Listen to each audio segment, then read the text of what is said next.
بسم اللہ الرحمن الرحیم وبہ نستعین انہ خیر ناصر ومعین وصلی اللہ علی محمد وآلہ الطاہرین۔ پروردگار عالم آپ تمام عزیزان کی توفیقات خیر میں اضافہ فرمائے۔ الحمدللہ خداوند منان کے لطف و کرم سے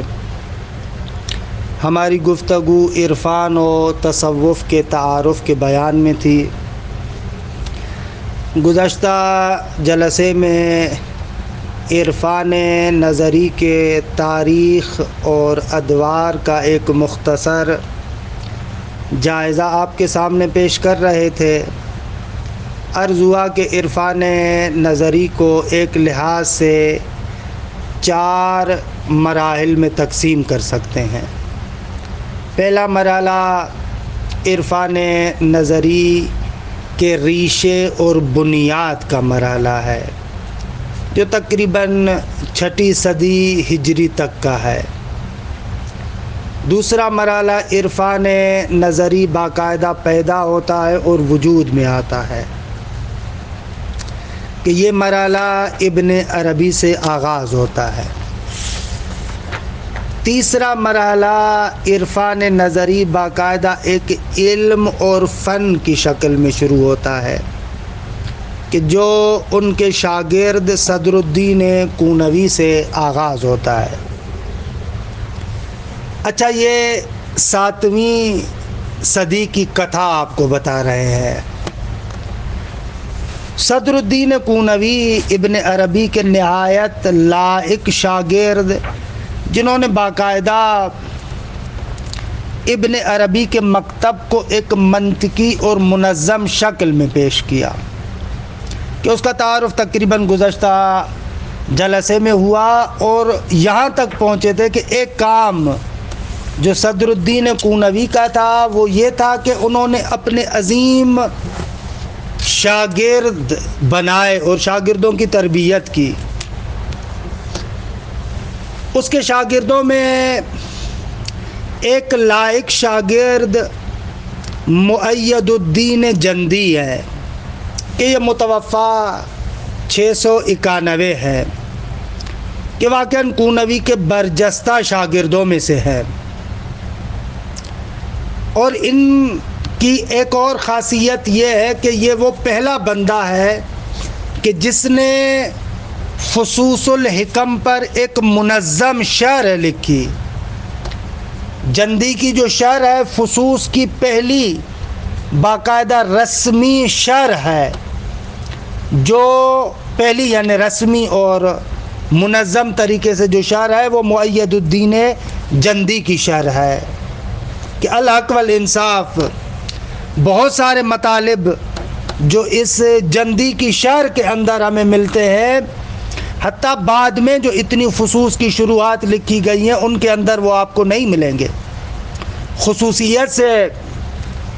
جندی کے جو مباحث حمد اور انواع حمد کے بارے میں بہرحال ایسے مطالب فقط جندی کی شرح کے ساتھ مخصوص ہیں۔ فصوص الحکم کی دوسری شروعات آپ اٹھا کر دیکھیں، لیکن حمد اور انواع حمد کے بارے میں جو گفتگو جندی کی ہے ایسی کسی جگہ پر نہیں ہے۔ بہرحال محقق جندی بھی فقط شأن شارحیت نہیں رکھتے، فقط خالی شارح نہیں ہے، بلکہ خود ایک صاحب اہل کشف و شہود شخصیت ہے، ایک عارف ہے، محقق ہے، کہ الحق والانصاف کہ اس کے بارے میں بھی محقق جامع نفحات میں یہ جملات لکھتے ہیں۔ ابن محقق جامع مؤید الدین جندی کے شرح فصوص کے لیے لکھتے ہیں، مأخذ سائر شروع فصوص شرح وحی است۔ جتنی بھی بعد میں فصوص کی شروعات لکھی گئی ہے ان سب کا مأخذ اور منبع جندی کی شرح ہے۔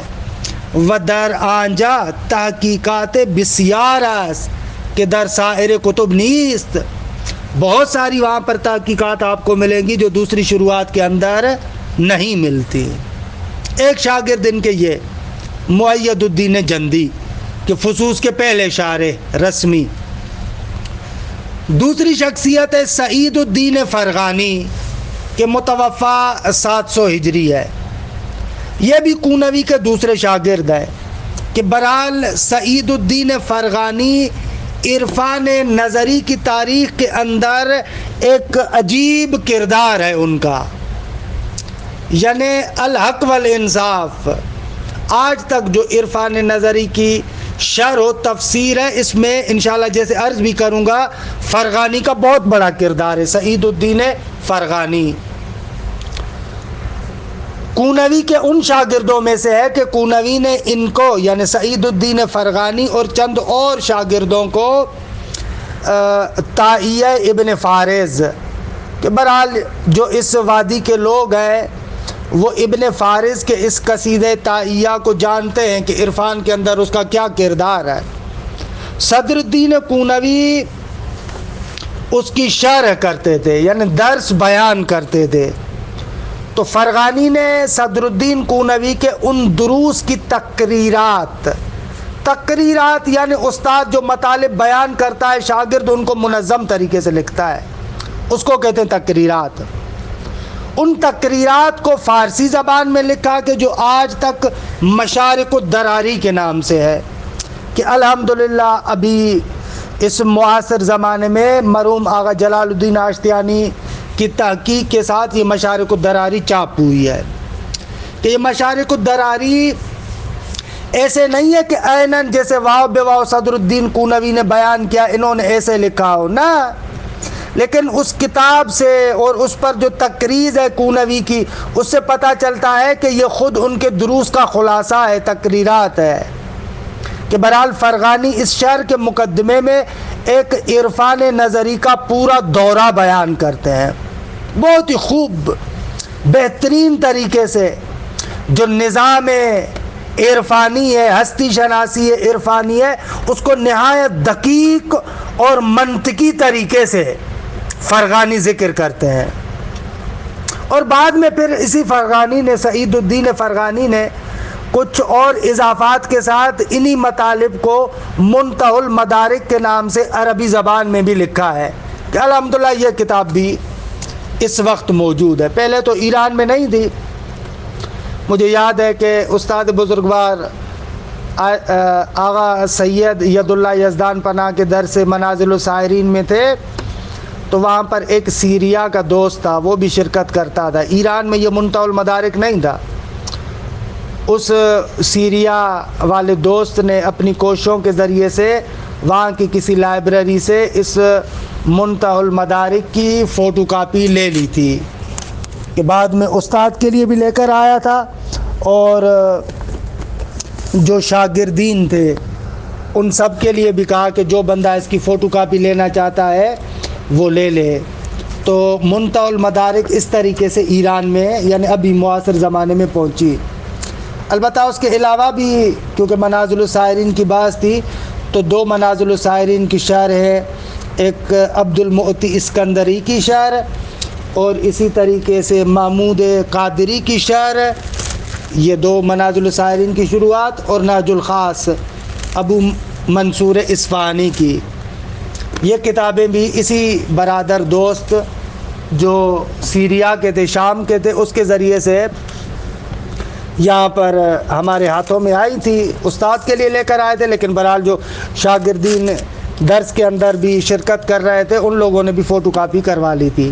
کہ البتہ یہ بعد میں پھر جو کتاب فروش حضرات ہے تاج الدینی اس کے پاس یہ منتہی المدارک پہنچی اور پھر انہوں نے عربی میں بھی چھپوا دی.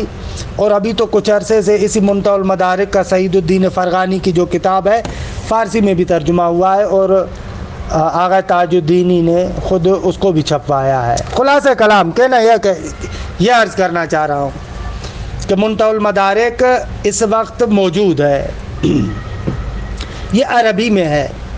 اچھا، جو سعید الدین فرغانی کا جو شاہکار ہے، جو کام ہے وہ یہ کہ عرفان اسلامی کے اندر اصطلاحات کو مستقر ذریعے سے بیان کیا. کیونکہ ابن عربی اور قونوی کے آثار میں درست ہے وہ اصطلاحات کو بیان کرتے ہیں لیکن پابند نہیں ہے کہ اس اصطلاح کو کس معنی میں ذکر کر رہے ہیں. سیاق و سباق سے پتہ چلتا ہے لیکن مستقر جیسے علم کی اصطلاح ہوتی ہے یہ کم نظر آتا ہے. یہ کام سعید الدین فرغانی سے باقاعدہ آغاز ہوتا ہے, باقاعدہ اصطلاحات کو مستقر ذریعے سے بیان کرتا ہے کہ مقام غیب الغیوب یہ, مقام احدیت یہ, مقام واحدیت یہ, مثلا فلاں سے یہ مراد, جلا یہ, استجلا یہ, کہ انشاءاللہ یہ اصطلاحات بعد میں آئیں گی عرفان نظری کی, کہ باقاعدہ مستقر طریقے سے وہ عرفان نظری میں اصطلاحات پکی ہو جاتی ہیں. سوائے دو بندوں کے کہ 8ویں صدی میں ہم کاشانی اور قیصری کو دیکھتے ہیں کہ وہ دو افراد فرغانی کی اصطلاحات کی اتنی پیروی نہیں کرتے. باقی اس کے علاوہ مثلا سائن الدین ابن ترکہ اصفہانی تمہید میں یا فناری مصباح الانس میں دقیقاً وہی جو فرغانی کی اصطلاحات ہیں ان کو ذکر کرتے ہیں. کہ بہرحال فرغانی ایک بہت بڑی شخصیت ہے عرفان ابن عربی کے شارحین میں, کہ صدر الدین قونوی کے شاگرد ہیں. ایک اور جو صدر الدین قونوی کے شاگرد ہیں متوفہ 688 فخر الدین عراقی ہے,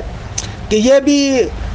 قونوی کے درس فصوص میں شرکت کرتے تھے, اور ان کی ایک معروف کتاب جو اس وقت موجود ہے لمعات کے نام سے, کہ بعد میں عبد الرحمن جامی نے اس پر شرح لکھی اشعۃ اللمعات کے نام سے. کہ الحمدللہ اس وقت یہ اشعۃ اللمعات آغا ہادی رستگاری یہ مقدم گوہری کی تحقیق سے دفتر تبلیغات بوستان کتاب سے یہ چاپ ہوئی ہے, کہ یہ آغا ہادی رستگاری مقدم آغا جلال الدین آشتیانی کے اس میں مشہد میں شاگرد تھے, اور ظاہراً انہوں نے یہ اللمعات اور اشعۃ اللمعات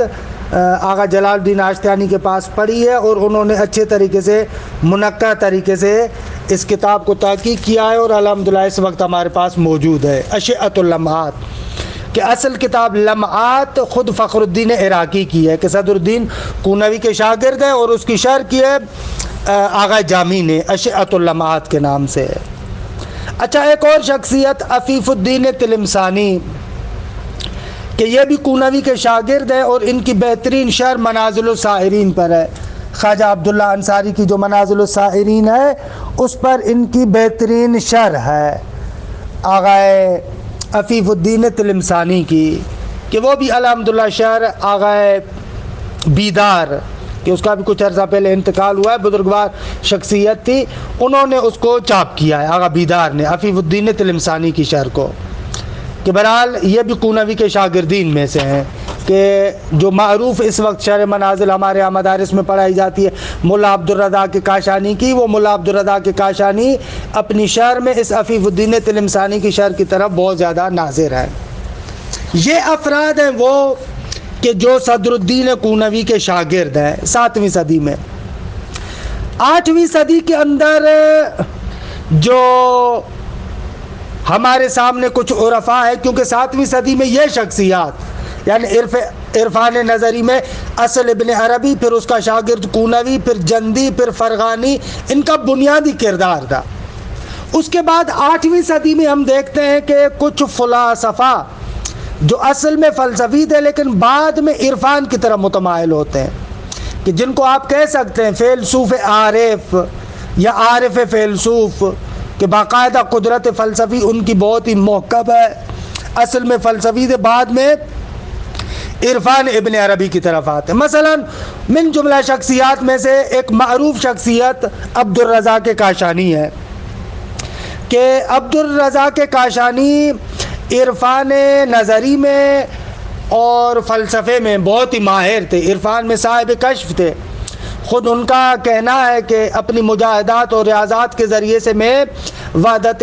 شخصیہ ابن عربی اور اس کی حقانیت تک پہنچا, میرے لیے منکشف ہوئی, کہ جامی نے اس کو نقل کیا ہے خود. اور یہی وہ عبد الرضا کے کاشانی ہے کہ جن کا اس وحدت شخصیہ وحدت الوجود کے بارے میں اپنے معاصر علاء الدولہ سمنانی کے ساتھ مناظرہ بھی ہے, کہ علاء الدولہ سمنانی مخالفین وحدت وجود میں شمار ہوتے ہیں. ان کے آپس میں عبدالرزاق کاشانی اور علاء الدولہ سمنانی کے مکاتبات، مجادلات، مناظرے معروف ہیں کہ کاشانی خود سمنانی کے اشکالات کے جوابات دیتے ہیں. کہ بہرحال یہ بھی ایک عرفان نظری میں اور عرفان ابن عربی میں ایک بہت بڑی شخصیت ہے کہ ان کے معروف آثار فصوص الحکم کی شرح ہے، ان کی اصطلاحات الصوفیہ ہے، اور معروف ترین اثر شرح منازل السائرین کہ جو اس وقت درسی کتاب بھی ہے. اچھا، ایک اور کتاب جو ہمارے پاکستان میں بھی اور تقریباً جگہوں پر تفسیر ابن عربی کے نام سے 2 جلدوں میں چھپی ہے کہ اس کا اردو میں بھی ظاہراً کسی نے ترجمہ کیا. کچھ عرصہ پہلے میں کراچی میں تھا تو وہاں پر دیکھا تھا، اگرچہ وہ ترجمہ بالکل ضعیف ترجمہ ہے، یعنی ترجمے والے نے ایسے سمجھا کہ صرف مجھے عربی آئے گی تو میں اس کتاب کا ترجمہ کر لوں گا، لیکن ضعیف ترجمہ ہے تفسیر ابن عربی کے نام سے. در حقیقت وہ تفسیر ابن عربی نہیں ہے، وہ اصل میں کتاب عبدالرزاق کاشانی کی تعویلات کاشانی ہے کہ جو ابن عربی کے نام سے چھپتی ہے. یہ بھی اس عبدالرزاق کاشانی کی کتاب ہے کہ یہ متوفہ 735 ہے. ایک اور شخصیت جو عرفان کے اندر ہے اور بہت ہی مؤثر شخصیت عرفان نظری میں، وہ ہے داود قیصری کہ متوفہ 751 ہے. یہ کاشانی کے شاگرد ہیں اور انہوں نے فصوص پر ایک عالی اور عظیم شعر لکھی ہے کہ جو اس وقت حوزات علمیہ کے اندر عرفان نظری میں پڑھائی جاتی ہے باقاعدہ. دوسرا متن درسی ہے یہ شرح قیصری کہ قیصری نے فصوص کی شرح کرنے سے پہلے 12 فصلوں کے اندر ایک مقدمہ لکھا ہے کہ بہرحال وہ مقدمہ تو کم اپنی جگہ پر عرفان نظری میں ایک عالی کتاب ہے کہ ملا صدرہ اس مقدمے سے بہت زیادہ استفادہ کرتے ہیں کہ شرح اصول کافی کے اندر بہت سارے مطالب کتاب الحجت میں یا تب اپنی دوسرے آثار کے اندر بھی اس مقدمہ قیصری سے نقل کرتے ہیں کہ یہ قیصری کی بہت بڑی شخصیت ہے. اور ہمارے یہاں عرفان کے اندر دوسری کتاب جو پڑھائی جاتی ہے وہ یہ شرح داود قیصری ہے. ایک اور شخصیت جو اسی 8ویں صدی کے اندر ہمیں نظر آتی ہے وہ ابو حامد محمد ترقہ اصفہانی کہ یہ بھی دراصل فیلسوف مشاہد ہے. بقول سید حیدر آمولی کہ یہ فلسفے سے عرفان کی طرف آیا کہ بہرحال ان کی بھی معروف کتاب قواعد التوحید کے نام سے ہے جو بعد میں اس کے پوتے نے سائن الدین ابن ترقہ نے اس کی شرح بھی کی اور ہمارے حوزات کے اندر وہ کتاب عرفان کے اندر پہلی متن درسی کے عنوان سے تمہید القواعد کے نام سے ہے. ایک اور شخصیت کہ جو عالم عرفان کے اندر عرفان نظری کے اندر ہے سید حیدر آمولی کہ سید حیدر آمولی ایک بزرگ عارف ہیں واقعاً. اس کے عظیم آثار ہیں جامع الاسرار، المحیط الاعظم، نص النصوص فی شرح فصوص الحکم کہ بہت بڑی شخصیت ہے، شیعہ شخصیت کہ عرفان اور تشیع کی قربت میں اس کا بہت بڑا کردار ہے سید حیدر آمولی. یا ایک اور شخصیت جو 9ویں صدی میں ہے وہ ہے سائن الدین علی ابن محمد ترقہ اصفہانی متوفہ 835 کہ یہ ابو حامد محمد ترقہ اصفہانی کے پوتے ہیں کہ یہ بھی ابتدا میں مشائی فلسفی سے بعد میں عرفان کی طرف آئے کہ ان کی معروف کتاب اور اس کے معروف آثار میں شرح فصوص الحکم ہے اور تمہید القواعد کہ جو قواعد التوحید جد جو اس کا دادا تھا اس کی کتاب تھی اس کی شرح ہے. عرفان نظری میں یہ پہلا متن درسی ہے. ایک اور شخصیت جو اس 9ویں صدی میں ہے وہ محمد ابن حمزہ فناری کہ یہ 834 میں متوفہ ہے کہ بہرحال عرفان نظری میں طراز اول کی شخصیات میں شمار ہوتا ہے. ان کے بہت سارے آثار ہیں لیکن اہم ترین اثر جو ان کا ہے وہ مصباح الانس ہے جو پہلے بھی عرض کیا تھا کہ مفتاح الغیب صدر الدین کونوی کی شرح ہے کہ الحق والانصاف عرفان کے اندر یہ عظیم کتاب ہے کہ اس میں کوشش کی گئی ہے کہ عرفان اور فلسفے میں تانیس پیدا کی جائے، قربت بڑھائی جائے۔ عظیم کتاب ہے الحق والانصاف، کہ مصباح الانس ہمارے یہاں آخری کتاب پڑھائی جاتی ہے عرفان کے اندر۔ 9ویں صدی کے اندر ایک اور شخصیت اور آخری شخصیت جسے کہا جائے وہ ہے ملا عبد الرحمن جامی کی شخصیت، کہ متوفی 898، کہ تقریباً یہ اس دورے میں عرفان نظری کے آخری محقق ہے۔ اس کے بعد ان کے پائے کا کوئی محقق یا عرفان نظری کے بہت بڑے محققین ہمارے سامنے نہیں آتے، کہ ان کے بھی بہت سارے آثار ہیں، مثلا نقد النصوص ہے، لوایح ہے، لوامع ہے، اشعۃ اللمعات ہے، شرح فصوص الحکم ہے، یہ ملا عبد الرحمن جامی کی شخصیت۔ کہ 9ویں صدی میں تقریباً 9ویں صدی کے بعد پھر افول شروع ہو جاتا ہے، عرفان کے اندر باقاعدہ محقق نظر نہیں آتے، کہ یہ وہ دور تھا کہ جس میں باقاعدہ ایک علم اور فن کی شکل میں عرفان نظری کو پیش کیا گیا، اور یہ شخصیات معروف تھیں جن کا آپ کی خدمت میں مختصر سا تعارف ہوا۔ آخری مرحلہ یہ ہے کہ عرفان برہانی اور عقلی مرحلے میں وارد ہوتا ہے، کہ یہ تقریباً 11ویں صدی میں جیسے ہی صدر الدین شیرازی المعروف بملا صدرہ آتے ہیں، وہ درست ہے کہ ملا صدرہ اصل میں ایک فیلسوف ہے، فلسفی ہے، حکمت مطالعہ کے نام سے ایک بہت بڑا نظام فلسفی پیش کیا، لیکن دوسرے اعتبار سے دیکھیں آپ ملا صدرہ کو عرفان نظری کے محققین میں سے ایک محقق قرار دے سکتے ہیں، ایک عظیم محقق ہے۔ یعنی الحق والانصاف ملا صدرہ کے زمانے تک جتنے بھی عرفاء تھے انہوں نے بڑی زحمتیں کی کہ وحدت شخصی کو عقلی براہین سے اثبات کریں، لیکن کوئی بھی موفق طریقے سے اثبات عقلی طریقے سے نہیں کر سکا تھا۔ کشف و شہود و فلاح وہ باتیں اپنی جگہ پر، لیکن عالم عقل کے اندر عقلانیت کے ذریعے سے باقاعدہ وحدت شخصی کو دلیل عقلی کے ذریعے سے اثبات کرنا اس وقت تک موفق کوئی بھی نہیں ہوا تھا۔ دلائل دیے، بڑی بڑی شخصیات نے مفصل دلائل دیے، لیکن وہ دلائل موفق نہیں تھے۔ باقاعدہ جو اس عرفان نظری کو میں وحدت شخصیہ وجود کو عقلی براہین سے ثابت کر پائے اور محکم دلیل جنہوں نے پیش کی، اور باقاعدہ اس عرفان کو جس کے بارے میں کہتے تھے کہ طور وراء طور العقل، کہ عقل کا پرندہ وہاں تک پر نہیں مار سکتا، عقلی ذریعے سے آپ ان مطالب کو ثابت نہیں کر سکتے، ملا صدرہ نے آ کر کہا کہ نہ،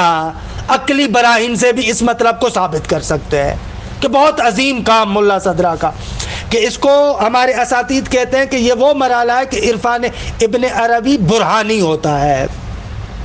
کہ بہرحال ملا صدرہ خود ایک بہت بڑی شخصیت ہے، خود اہل سیر و سلوک ہے، مجاہدات و ریاضات، مکاشفات بہت سارے ان کو بھی نصیب ہوئے، کہ اگر وہ آپ دیکھنا چاہتے ہیں تو خود ملا صدرہ نے اپنی روداد الحکمت المتعالیہ فی الاسفار العقلیۃ الاربعہ کے مقدمے میں خود ذکر کیا ہے کہ الحق والانصاف، الحق والانصاف، کہ ملا صدرہ واقعاً اس عرفان کو برہانی اور عقلی کرنے میں کامیاب ہوتے ہیں۔ کہ ملا صدرہ کا اسفار ایک عظیم دائرۃ المعارف ہے، اس کے علاوہ بھی ان کے اور بھی بہت سارے آثار ہیں، جیسے مفاتیح الغیب، شواہد الربوبیہ، مشاعر عرشیہ، کسر و اصنام الجاہلیہ، رسالہ سے اصل، شرح اصول کافی، تفسیر قرآن۔ کہ بہرحال یہ آخری مرحلہ تھا کہ جہاں پر عرفان باقاعدہ برہانی بھی ہوتا ہے۔ اس طریقے سے جو ہم یہاں پر آپ کے سامنے عرفان نظری کا ایک تاریخی خلاصہ بیان کرنا چاہ رہے تھے وہ تقریباً بیان ہوا، کہ الحمدللہ ملا صدرہ کے بعد جتنے بھی عرفان نظری کے محققین آئے، ملا صدرہ کے مکتب کے پیروکار معمولاً انہوں نے کوشش کی عرفان نظری کو جس طریقے سے ملا صدرہ نے عقلی براہین کے ذریعے سے اثبات کیا ہے وحدت شخصیہ کو، تو ان لوگوں نے بھی کوشش کی کہ عرفان نظری کو ملا صدرہ کے ذریعے سے سمجھیں۔ یعنی عرفان نظری میں ورود پیدا کرنے سے پہلے سارے کے سارے اساتید کہتے ہیں کہ بہرحال ملا صدرہ کے فلسفے کو پڑھا ہوا ہونا چاہیے۔ آج کل کے زمانے میں تو معمولاً اساتید کہتے ہیں کہ حد عقل اور کچھ بھی نہ پڑھا ہو تو حد عقل بدایہ نہایہ ملا صدرہ کے فلسفے میں کم از کم بدایہ نہایہ پڑھا ہوا ہو تو عرفان نظری کی طرف وارد ہو، کہ الحمدللہ پھر موفق بھی ہوتا ہے کہ انشاءاللہ جیسے ابھی ہم آگے آئندہ جلسے سے کوشش کریں گے کہ باقاعدہ عرفان نظری کے مباحث میں ورود پیدا کریں، کہ یہ تقریباً تاریخی اعتبار سے خلاصہ تھا کہ کل سے انشاءاللہ کوشش کریں گے کہ عرفان نظری کے باقاعدہ مباحث میں ورود پیدا کریں۔ وصلی اللہ علی محمد وآل بیتہ الطیبین الطاہرین۔